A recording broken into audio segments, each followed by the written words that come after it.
আসসালামু আলাইকুম বন্ধুরা, কেমন আছেন সবাই? আশা করি ভালো আছেন। যারা স্টুডেন্ট অ্যাকাউন্ট খুলতে চাচ্ছেন, স্টুডেন্টের জন্য বিকাশ অ্যাকাউন্ট উপবৃত্তি হোক বা অন্যান্য কারণে, যেকোনো কারণে যাদের এনআইডি নেই, হ্যাঁ, আমরা কিন্তু জন্ম নিবন্ধন দিয়েই কিন্তু স্টুডেন্ট অ্যাকাউন্ট খুলতে পারবো, বিকাশ অ্যাকাউন্ট।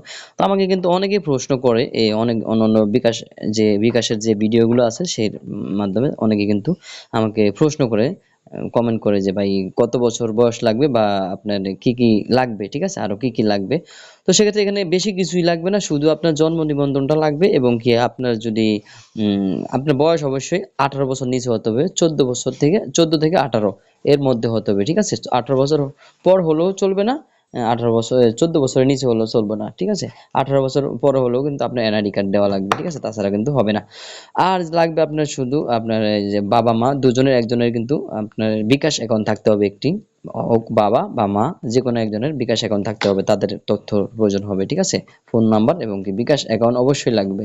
আপনার যদি তাদের বিকাশ অ্যাকাউন্ট না থাকে, অবশ্যই নতুন করে বিকাশ অ্যাকাউন্ট খুলতে হবে, খুলে পরে এটা কিন্তু আবেদন করতে হবে, ঠিক আছে। তো বেশি কিছু লাগে না, শুধু জন্ম নিবন্ধন আর এই বাপ মায়ের বিকাশ অ্যাকাউন্ট আর তাদের তথ্য, এটাই হলে কিন্তু আপনি বিকাশ অ্যাকাউন্ট স্টুডেন্ট অ্যাকাউন্ট খোলা হয়ে যাবে। আশা করি ইনফরমেশনটা বুঝতে পেরেছেন। অনেকে কিন্তু আমাকে প্রশ্ন করে, অনেকে কমেন্ট করে আমার ভিডিওতে, ঠিক আছে। আপনারা কিন্তু অবশ্যই ভিডিওটি শেয়ার করে দিবেন, অনেকেই কিন্তু জানা হবে এটা, অনেকেই কিন্তু জানে না।